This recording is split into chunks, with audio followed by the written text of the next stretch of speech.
The American way of life just died, and nobody held a funeral because the death happened so slowly that most people mistook it for normality.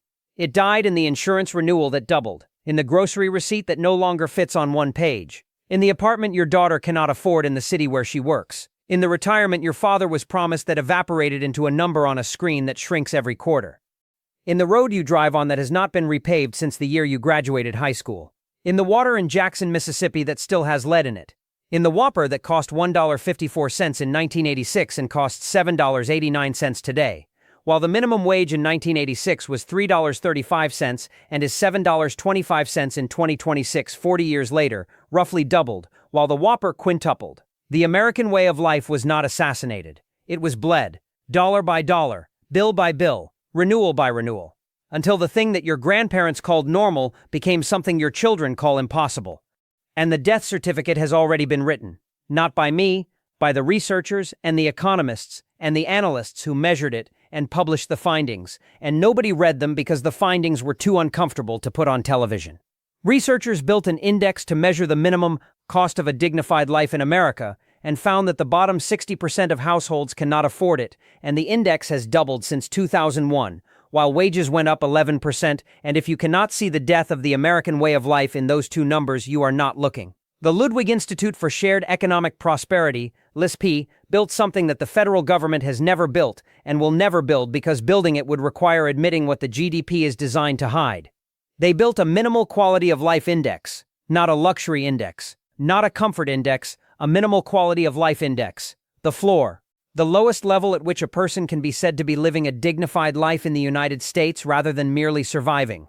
And the index includes not just food and shelter, the survival inputs that the poverty line measures, but the costs that distinguish a life from an existence. Occasional trips to a casual restaurant, the cost of hosting one holiday meal per year, basic leisure expenses like a streaming subscription and 2 baseball games per year in the cheap seats and 6 movie tickets, healthcare, transportation, childcare, and the ability to save enough to absorb a single emergency without going into debt.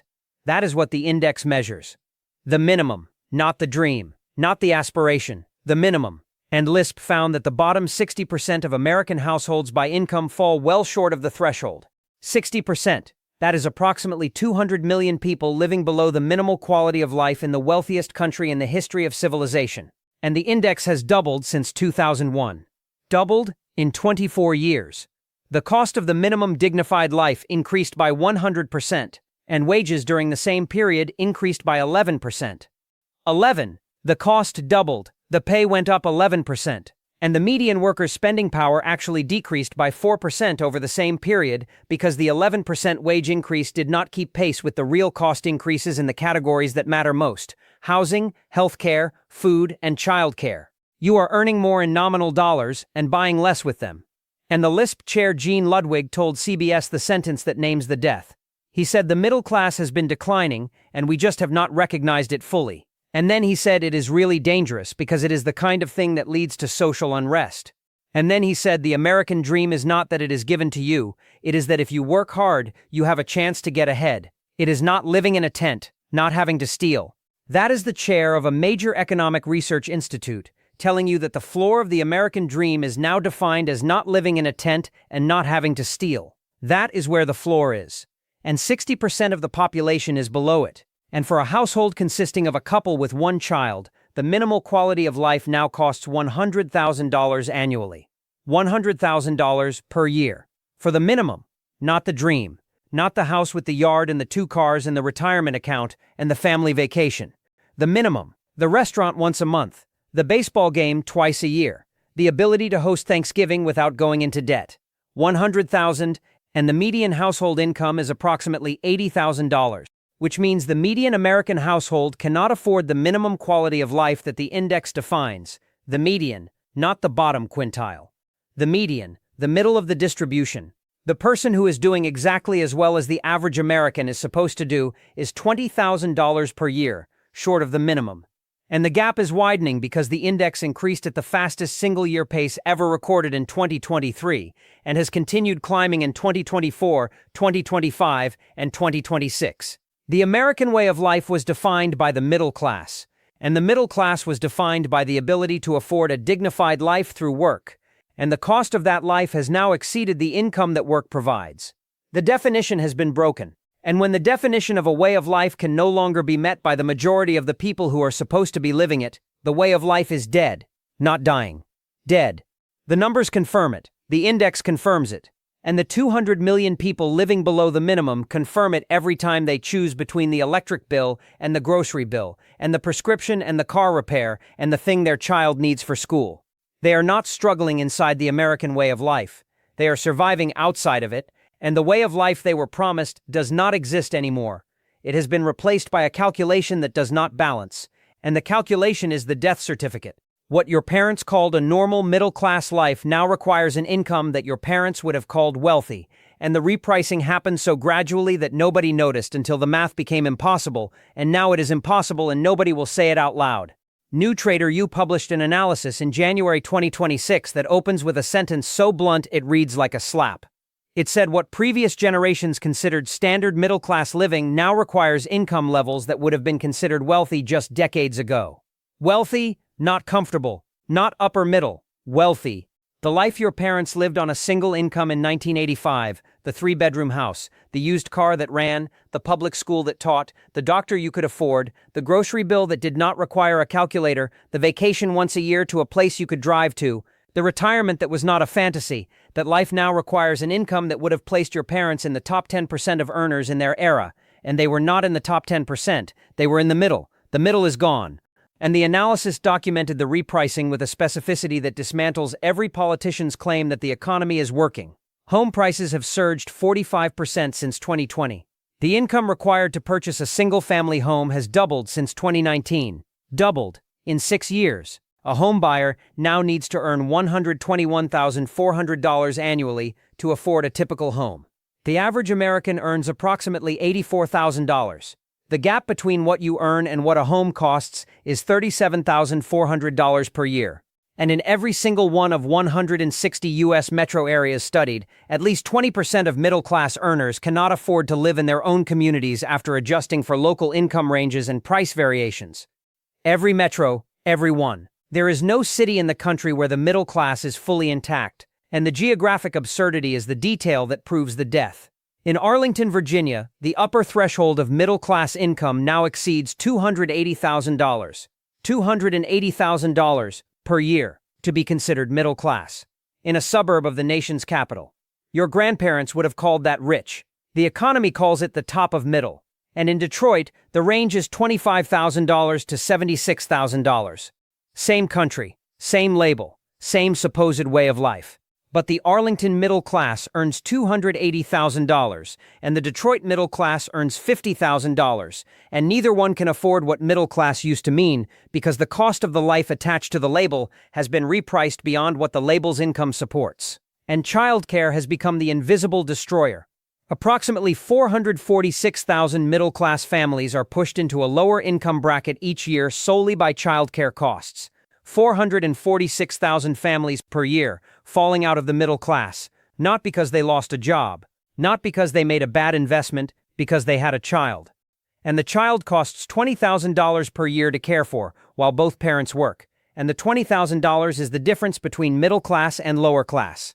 Parenthood is now a class demotion, and 3/4 of American workers cannot afford anything beyond basic living expenses. 3/4, 75%, working, employed, earning a paycheck, and the paycheck covers rent and food and gas and insurance and nothing else. No savings, no investment, no emergency fund, no vacation, no retirement contribution, no future, just the present. Repeated daily, until the body gives out or the credit card maxes out, whichever comes first. And The Hill published the summary that should be carved into the wall of every legislative chamber in the country. It said basic survival has replaced aspiration. That shift crept in quietly, bill by bill, renewal by renewal, until the future felt less like a horizon and more like a choke point. A choke point. That is what the American way of life has become. Not a road, not a path, not a ladder. A choke point, where the air is thin and the space is narrow, and the only direction available is through. And through looks exactly like yesterday, which looked exactly like the day before, which will look exactly like tomorrow. The American way of life was defined by the belief that tomorrow would be better than today, And for 75% of the workforce, tomorrow is the same as today, minus the savings, minus the hope, plus the interest. The way of life is dead, and the choke point is what replaced it. Nearly 4 in 10 Americans have been displaced from their homes by rising costs, and half of Gen Z has moved not for opportunity or adventure, but because staying where they grew up became mathematically impossible, and the American way of life included the right to stay, and that right is dead. The Hill published a number in March 2026 that most Americans scrolled past without realizing it was a displacement statistic. Nearly 4 in 10 people have been displaced from their homes by rising costs. Displaced, not moved. Displaced. That word belongs in a war report. It belongs in a refugee count. It belongs in a FEMA briefing after a hurricane. And it is being used to describe what is happening to 40% of the American population because of the cost of rent. Not a bomb, not a flood. A landlord's decision to raise the rent by $400 in a market where $400 is the difference between staying and leaving. And for Gen Z, the number is worse. Roughly half of Americans under 30 have moved not for a new job, not for a relationship, not for the adventure that used to define young American mobility, but because staying put became impossible. The place they grew up in, the neighborhood they know, the school where their siblings went, the grocery store where the cashier knows their name, the park where they played, the street where their memories live, became a place they could no longer afford to exist inside. And the displacement is not optional mobility. Optional mobility is the American myth. The idea that Americans move because they are free, because the open road calls them, because the next city has a better opportunity. That was the story.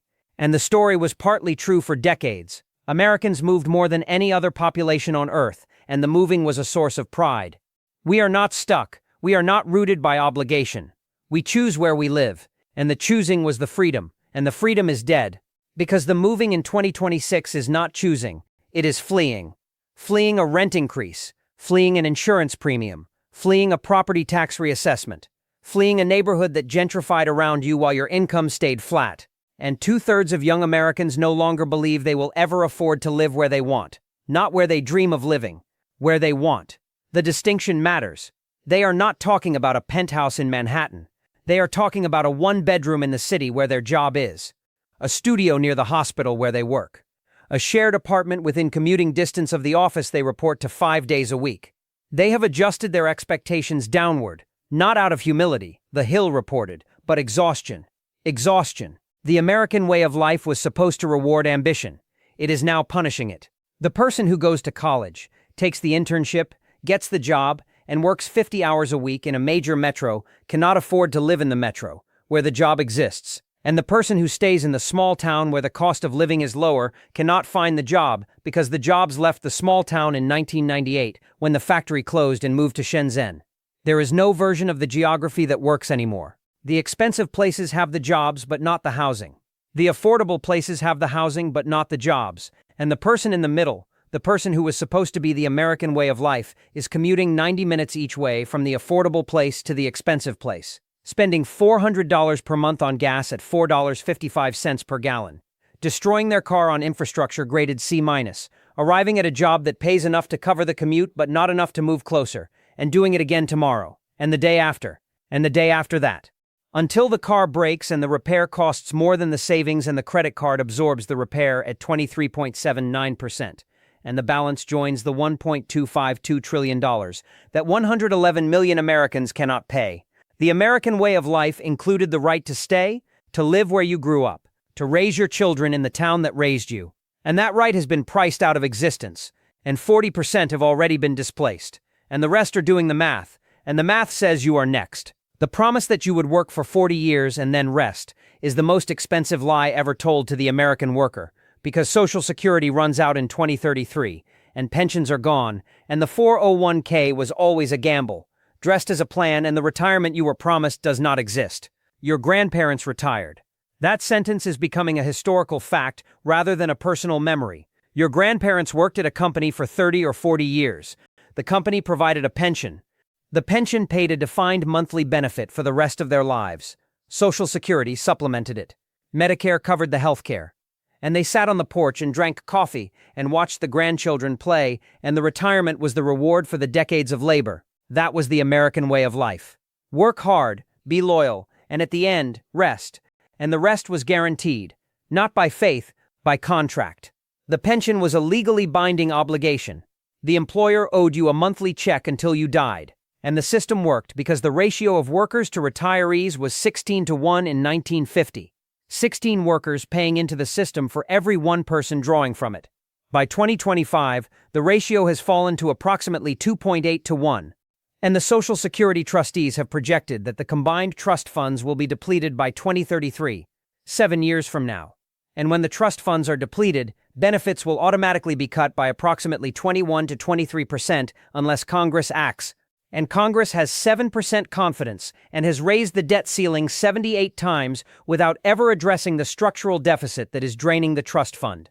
And the private pension that your grandparents relied on has been systematically eliminated from the American economy. In 1980, approximately 38% of private sector workers had a defined benefit pension.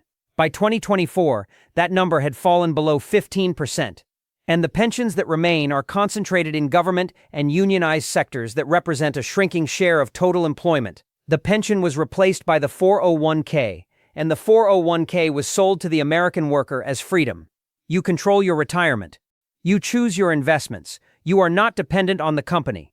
But the freedom was a transfer of risk. The pension guaranteed a monthly payment regardless of what the stock market did. The 401k guarantees nothing. It is a tax-advantaged brokerage account that rises and falls with the market. And the worker who contributed faithfully for 30 years and had $500,000 in their 401k on January 1st, 2008, had $250,000 on March 1st, 2009, half gone in 14 months. Through no fault of their own. Through no decision they made. Through no risk they chose. The market took it. And the market can take it again. And the average 401k balance for Americans aged 55 to 64 is approximately $210,000 to $250,000. That is the lifetime retirement savings of the generation that is supposed to retire in the next decade. And $250,000 invested conservatively in retirement generates approximately $10,000 to $12,500 per year in income at a 4 to 5% withdrawal rate. That is $833 to $1,042 per month. The rent on a one-bedroom apartment in most cities exceeds $1,500. The 401k does not cover the rent. It does not cover the health care that Medicare does not cover, the dental, the vision, the prescriptions, the co-pays, the deductibles that average $3,000 to $8,000 per year. It does not cover the food. It does not cover the car. It does not cover the insurance. And it does not cover the 20 to 30 years of life that modern longevity has added to the retirement that the 401k was not designed to fund. And the person who is 58 years old right now, who has worked for 35 years, who has saved responsibly, who has done everything the financial advisors told them to do, is staring at a 401k balance that will last approximately 8 to 12 years, and a life expectancy that extends 20 to 30 years past retirement, and a Social Security system that will be cut by 21% in 2033, and a pension that does not exist because the company replaced it with a 401k in 1994 and called it a benefit. The retirement is gone. The rest that was supposed to come at the end of the labor is not coming. And the American way of life, which was defined by the promise that hard work leads to rest, has broken the promise. And the person who kept their end of the deal, who showed up every day for 35 years, who saved what they could, who believed the system would honor its commitment, will discover at 67 that the system's commitment was a projection, not a guarantee. And projections can be revised, and the revision is a 21% cut. And the cut is the death of the last remaining feature of the American way of life that distinguished it from mere survival. The rest, the porch, the coffee, the grandchildren, gone. Replaced by a part-time job at 72 because the 401k ran out and the Social Security was cut and the pension was eliminated and the American way of life died while the person who lived it was still alive to watch. The automobile was supposed to be American freedom, and it has become an American prison where you spend $1,100 per month on a car payment plus insurance plus gas plus maintenance just to get to a job that does not pay you enough to cover the cost of getting there. No other country on earth built its entire way of life around the automobile the way the United States did. The suburbs were designed for cars. The highways were built for cars. The shopping centers were placed at distances that require cars. The schools were located in zones that require cars. The jobs were moved to office parks and industrial zones and commercial districts that have no public transit connection. And the result is a country where 91% of households own at least one vehicle and approximately 85% of workers commute by car, because there is no alternative. The car is not a luxury in the American way of life. It is the oxygen. Without it, you cannot work, you cannot shop, you cannot take your child to school, you cannot get to the doctor, you cannot exist as a functioning member of the economy. And the cost of that oxygen has become lethal. The average new car payment in the United States is now approximately $735 per month. And the average used car payment is approximately $525 per month. And auto insurance premiums have surged by over 20% in the last 2 years. And the average annual cost of auto insurance now exceeds $2,300 nationally, with some states like Michigan, Florida, and Louisiana exceeding $3,000 to $4,000 per year. And gas is at $4.55 per gallon nationally and $6.13 in California. And the average American drives approximately 13,500 miles per year. At 25 miles per gallon and $4.55 per gallon, that is $2,457 per year in fuel alone. And maintenance, tires, registration, and repair average an additional $1,500 to $2,500 per year, depending on the vehicle's age. And the total annual cost of owning and operating a car in the United States in 2026 is approximately $12,000 to $15,000 per year, $1,000 to $1,250 per month. For the privilege of driving to a job that for 3/4 of the workforce does not pay enough to afford anything beyond basic living expenses. And the commute itself has become a form of unpaid labor. The average American commute is approximately 27 minutes each way, which is 54 minutes per day, 4.5 hours per week, 234 hours per year. That is nearly 6 full work weeks per year spent driving to and from a job, unpaid, uncompensated, burning gas at $4.55, depreciating a vehicle that cost $35,000 and is financed at 7 to 9% interest. And the Medium analysis documented the trap precisely. It said a cheaper apartment that adds 2 hours of commuting daily is not cheaper when you factor in gas, car wear, and lost time. The person who moved to the affordable suburb to escape the rent in the city is spending the savings on the commute to the city. The math is a closed loop. The rent you save is spent on the gas. The gas you save by moving closer costs you in rent. There is no position on the board that produces a surplus because every square has been repriced to extract the maximum from whoever stands on it. And the car that was supposed to represent freedom, the open road, the cross-country drive, the ability to go anywhere anytime, has become a cage, a metal cage that costs $1,100 per month to sit in for 54 minutes per day on a road graded C- to reach a job that pays less than the cost of reaching it.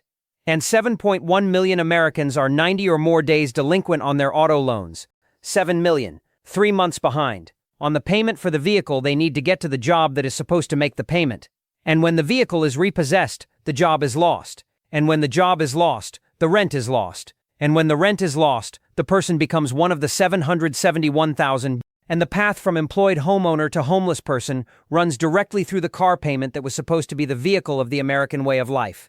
The car is not freedom anymore. The car is the debt. And the debt is the trap. And the trap is what killed the American way of life for anyone who cannot afford $15,000 per year for the privilege of being stuck in traffic on a road the government will not fix to reach a job that will not pay them enough to be there. The cheap, abundant American grocery store that defined the way of life is dying, and what is replacing it is smaller packages at higher prices with worse ingredients, and the country that used to feed the world cannot afford to feed itself. A woman found a Burger King receipt from August 10, 1986. The receipt went viral because the numbers on it described the death of the American way of life more precisely than any economic analysis ever published. A Whopper cost $1.54. A small fries cost 56 cents. A small drink cost 45 cents. A meal for two cost $5.10. And the person reading that receipt in 2026 has to do the math against today's menu. The Whopper costs approximately $7.89. The small fries cost $2.99. The small drink costs $2.49. A meal for two costs approximately $26.74. The meal that cost $5.10 in 1986 cost $26.74 in 2026, a 424% increase. And the minimum wage in 1986 was $3.35 per hour. The minimum wage in 2026 is $7.25 per hour. A 116% increase. The meal increased 424%. The wage increased 116%. The gap between those two numbers is the American way of life dying on a fast food receipt that a woman found in a drawer. And the grocery store is worse. The Nation documented that a tomato costs 40% more than it did 1 year ago. 1 year, not a decade. A year. And grocery prices have increased cumulatively by over 25% since 2020. And the increases are not evenly distributed. The cheapest items, the staples that low-income families depend on, rice, beans, bread, eggs, milk, ground beef, have seen the steepest percentage increases because those items have the thinnest margins and the highest sensitivity to input costs, like diesel at $6.30 and fertilizer at double the pre-war price. And the shrinkflation is the insult that accompanies the injury. The package looks the same, the box is the same size, but the contents have been reduced by 10 or 15 or 20% while the price stays the same or increases. The cereal box that contained 18 ounces now contains 15.3. The ice cream that was half a gallon is now 48 ounces, which is 3/4 of a half gallon, but the container is shaped to look the same size. The bag of chips that was 10 ounces is now 8.5. The peanut butter jar that was 18 ounces is now 15. And the consumer who is already doing math at the register, already putting items back, already choosing between the protein and the vegetable, is now being cheated on the items they do buy. They are paying more for less, and they know it, and the knowing is its own form of death, because the American way of life included the grocery store, the abundance, the aisles, the choices, the produce section that had 40 varieties of apple, the meat case that had every cut at every price point, the frozen section that contained meals for $1 that a family could eat when the budget was tight, and the dollar meal is gone. The $1 frozen dinner is now $3.49. The $2 loaf of bread is $4.29. The $3 gallon of milk is $5.19. And the family that used to fill a cart for $150 now fills half a cart for $200 and puts items back for $175 and drives home with the half cart and the stone in their chest and the knowledge that the abundance was the American way of life and the abundance is over. And the USDA projects that food prices will increase another 3.6 to 4.5% by the end of 2026, on top of the 25% since 2020. And the September harvest was planted with 75% of normal fertilizer, and the drought covers 61% of the country. And the workers who pick the food are being deported. And the aquifers are collapsing. And the grocery store that defined the American way of life, the store that was so full and so cheap that European visitors photographed the aisles in disbelief, is becoming a place where American families stand in front of a shelf of tomatoes and decide they cannot afford one. A tomato, in the country that feeds the world, the way of life is dead. And you can taste it, in the smaller box, at the higher price, with the worse ingredients, in the cart that is half full, in the kitchen where the family eats rice and beans again tonight.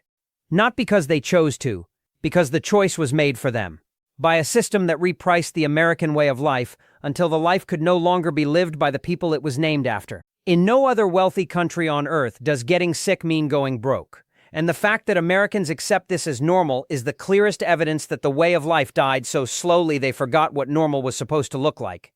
A Canadian does not worry about the cost of a broken arm. A German does not negotiate the price of an MRI. A Japanese citizen does not choose between the medication and the electric bill.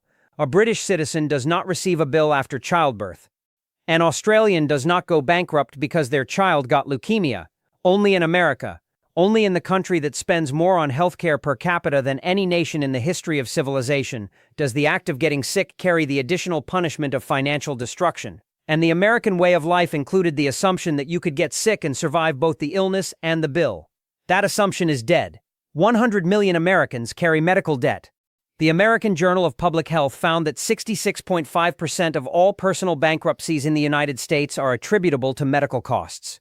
2/3. The leading cause of financial ruin in the richest country on earth is not gambling, not bad investments, not reckless spending. It is getting sick, and the average emergency room visit costs $4,700. An ambulance ride averages $1,200. A 3-day hospital stay can generate a bill of $30,000 to $100,000. And the insurance that is supposed to protect you has been redesigned over the last 20 years to shift the cost from the insurer to the patient. Deductibles have risen from an average of $303 in 2006 to over $1,735 in 2024 for individual plans and over $3,500 for family plans. That means you pay the first $3,500 out of your own pocket before the insurance you are paying $600 to $2,000 per month in premiums even begins to cover anything. And even after the deductible is met, co-insurance of 20 to 40% means you owe a fifth to two-fifths of every remaining bill. And the premiums themselves are experiencing historic increases in 2026. Families who previously paid modest premiums are facing more than double their previous costs because the enhanced ACA subsidies expired and insurers raised rates at the fastest pace in 15 years simultaneously. And one-third of Americans reported skipping meals or driving less specifically to afford healthcare costs. Not to afford elective procedures, not cosmetic surgery, not optional treatments, basic health care, the checkup, the blood test, the prescription refill, the thing that catches the cancer early enough to survive it, the thing that manages the diabetes before it takes the foot, the thing that monitors the blood pressure before it causes the stroke, and the people who skip the appointment because they cannot afford it do not stop being sick. They stop being diagnosed, and the undiagnosed condition progresses, and the progression accelerates. And the person who could have been treated for $200 at a clinic 6 months ago is treated for $75,000 in an ICU because the condition that was manageable became critical because the person could not afford to manage it. And the $75,000 is billed to a person who could not afford $200. And the bill goes to collections. And the collections destroy the credit score. And the destroyed credit score raises the interest rate on the credit card and the car loan and the insurance premium. And the cascading financial damage from a single illness destroys the household the way a fire destroys a house. Room by room, bill by bill, until the structure that was supposed to be the American way of life is a pile of statements and collection notices and a family sitting in a kitchen trying to figure out which bills to pay and which ones to let go. In every other wealthy country on earth, that family would be recovering from the illness. In America, the family is recovering from the bill. And they will not recover because the bill does not go away. And the interest does not stop, and the collection calls do not end. And the way of life that was supposed to include the ability to get sick without being destroyed is the way of life that died when the insurance companies discovered that shifting the cost to the patient was more profitable than paying it. And the patient accepted it, because the patient forgot that in every other wealthy country they would not have received a bill at all. Your children will not have what you had, and your grandchildren will not have what your children had, and the downward trajectory is not a cycle that corrects. It is a slope that steepens, and the data confirms that each generation since the boomers has done worse than the one before. The Federal Reserve's Survey of Consumer Finances documented a pattern that demolishes the foundational premise of the American way of life. Each successive generation since the baby boomers has accumulated less wealth at the same age than the generation before it. Millennials at age 35 had accumulated approximately 40% less wealth than boomers had at 35. Gen the 10th accumulated less than boomers at the same age, and Gen Z is entering the workforce with $1.77 trillion in student debt, a housing market that requires $121.400 in income to purchase a median home, a rental market that has increased 54% in 8 years, and a job market where 49% expect AI to eliminate their position within 3 years. The trajectory is not ambiguous. It is a line on a graph that goes down. Every generation, without exception.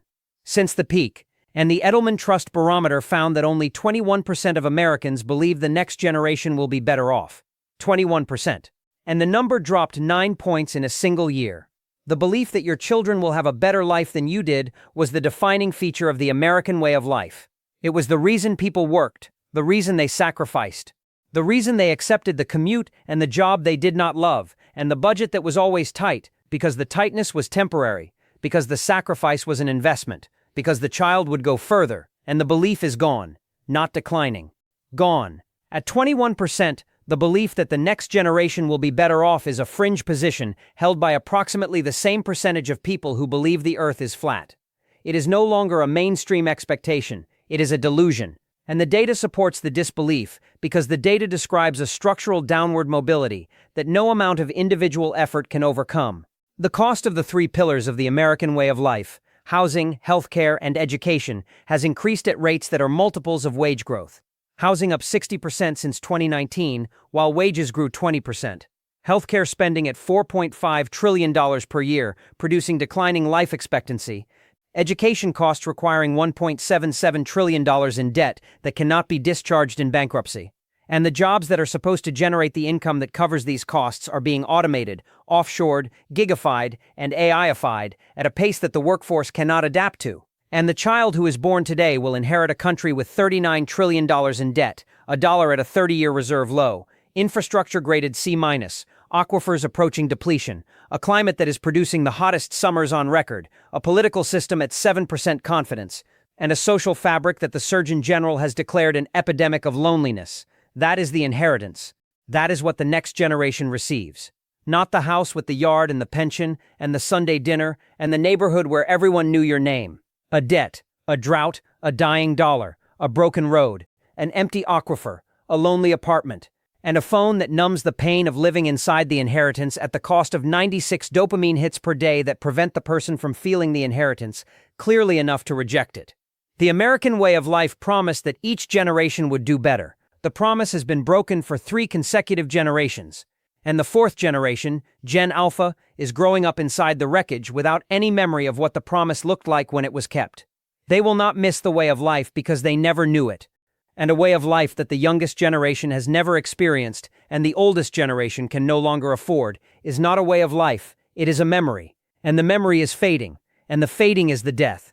The American way of life was never self-sustaining.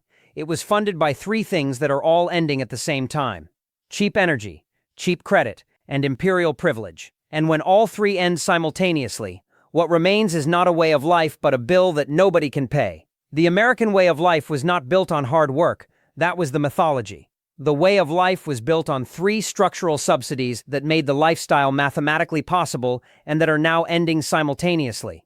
The first was cheap energy. The United States consumed approximately 20 million barrels of oil per day, more than any other country on Earth, and the lifestyle that consumption powered, the suburban homes, the 2-car garages, the highway commutes, the air-conditioned everything, the refrigerated supply chains, the overnight shipping, the cheap flights, was affordable because oil was cheap. And oil was cheap because the U.S. military secured the trade routes. The petrodollar system gave America a purchasing premium, and the domestic shale revolution temporarily boosted production. And all 3 of those conditions are ending. The Strait of Hormuz has been closed for over 100 days. The petrodollar is cracking as Saudi Arabia sells oil in yuan, and the shale wells that fueled the revolution are depleting at rates of 60 to 70% in the first year, meaning the industry must drill constantly just to maintain current production. And gas is at $4.55 and climbing. And diesel is at a record $6.30, and the era of cheap energy that powered the American way of life is over. And it is not coming back because there is no replacement that delivers the same energy density at the same cost at the same scale. The second subsidy was cheap credit. The American way of life was not paid for with income, it was paid for with debt. The mortgage, the car loan, the student loan, the credit card, the home equity line, the personal loan. Every element of the lifestyle was financed. And the financing was affordable because interest rates were low. The Federal Reserve held rates near zero for the better part of 15 years, from 2008 to 2022, making borrowing almost free. And the borrowing funded the houses and the cars and the degrees and the consumer spending that the GDP counted as growth. And the rates are no longer near zero. They are at levels that make the borrowing that funded the lifestyle unsustainable. Mortgages at 7%, credit cards at 23.79%. Auto loans at 7 to 9%, student loans at 5 to 8%, and the population that built its way of life on cheap credit is now servicing the debt at expensive rates with stagnant wages. And $18.19 trillion in total consumer debt at current rates is extracting more from the household than it delivered in goods and services. The credit that funded the lifestyle is now consuming the lifestyle. The third subsidy was imperial privilege. The United States dollar's status as the world's reserve currency gave every American a purchasing subsidy that no economist put on a receipt, but that was embedded in every transaction. Because the world needed dollars to trade oil and settle international transactions, demand for dollars was artificially high, which kept the dollar's value artificially elevated, which meant American consumers could buy imports, raw materials, manufactured goods, and energy at prices that were lower than they would have been without the reserve privilege. And the reserve share has fallen from 71% to 56.9%. and CPS processes $25 trillion per year outside the dollar system. And BRICS is building alternative settlement infrastructure. And the privilege is eroding, and as it erodes, the purchasing power of the dollar declines, and the imports become more expensive. And the lifestyle that was subsidized by the privilege becomes unaffordable. Cheap energy, cheap credit, imperial privilege. Those three subsidies together made the American way of life possible. Not hard work. The hard work was necessary. But the hard work without the subsidies would have produced a lifestyle comparable to Western Europe, comfortable but modest, smaller homes, smaller cars, more public transit, more savings, less consumption. The subsidies are what made it American. The excess, the abundance, the size, the freedom to waste, and all three are ending, simultaneously, in 2026. And what remains when the subsidies are removed is not the American way of life. It is the bill. The $39 trillion national bill. The $18.19 trillion consumer bill. The $1.77 trillion student bill. The $1.252 trillion credit card bill. The bill that was accumulated over 40 years of living on subsidies that the population believed were permanent and that were always temporary. And temporary just ended. The American way of life just died, and what is replacing it does not have a name yet, and the namelessness is the terror, because a country that cannot name what it is becoming cannot prepare for it, and cannot resist it, and cannot grieve what it lost, because grief requires a funeral and nobody will hold one. I have walked you through the death, the minimal quality of life that 60% cannot afford, the middle class that has been repriced into a memory, the displacement of 40% from their homes, the retirement that was a lie, the car that became a prison, the grocery store that is shrinking, the healthcare system that bankrupts the sick, the generational downward mobility that has been continuous for 3 generations, and the 3 subsidies, cheap energy, cheap credit, and imperial privilege that funded the entire way of life and are ending simultaneously. And I want to end by naming what none of the analyses I cited will name, because naming it makes it real, and real is the thing the system cannot afford. The American way of life is dead, not dying, not transitioning, not being restructured, dead. The specific arrangement of affordable housing, accessible healthcare, cheap food, reliable retirement, upward mobility, and consumer abundance that defined what it meant to be American for approximately 60 years. From the end of World War II to the beginning of the 21st century, no longer exists for the majority of the population, and what is replacing it does not have a name, and the namelessness is the most dangerous feature of the current moment. Because when something dies and is replaced by something that has a name, the population can orient toward it. They can grieve the old thing and prepare for the new thing, and adjust their expectations and recalibrate their behavior. But when something dies and is replaced by something that has no name, the population is suspended between 2 realities. The old reality that they know is gone but continue to perform, and the new reality that they cannot describe because nobody has described it yet. And the suspension is the American condition in 2026. You go to the grocery store and perform the ritual of the old way of life. You fill the cart, but the cart is half full and the total is higher and the items are smaller, and you put 3 things back. You drive to work and perform the ritual. But the commute costs more than it pays, and the job might not exist next year. And the AI on your screen is learning your function. You pay the mortgage and perform the ritual. But the equity is a fiction if you cannot sell without buying at 7%, and the property tax is climbing and the insurance just doubled because the climate risk was repriced. You contribute to the 401k and perform the ritual. But the balance will last 8 years, and you will live 25 more, and Social Security will be cut by 21% in 2033. You are performing the American way of life, but the life inside the performance is gone. The substance has been extracted. What remains is the motion. The ritual without the reward. The form without the content. The shell. And 330 million people are living inside the shell, going through the motions of a way of life that no longer delivers what it promised. And nobody will hold a funeral, because holding a funeral means admitting the death. And admitting the death means admitting that the politicians who promised to protect the way of life failed, and the corporations who profited from the way of life extracted it to death. And the media that celebrated the way of life was advertising the shell while the substance was being drained. And the population that lived the way of life did not notice the death until the coffee tasted slightly wrong and the cart was half full, and the retirement was a number that did not work, and the child could not afford the apartment, and the insurance envelope sat on the counter for a week because opening it meant facing a number that would confirm what they already knew: that the way of life is over. And what comes next does not have a name. And the namelessness is the terror. And the terror is the silence. And the silence is what you hear right now in your house, in your car, in your kitchen, where the American way of life used to live, and does not anymore.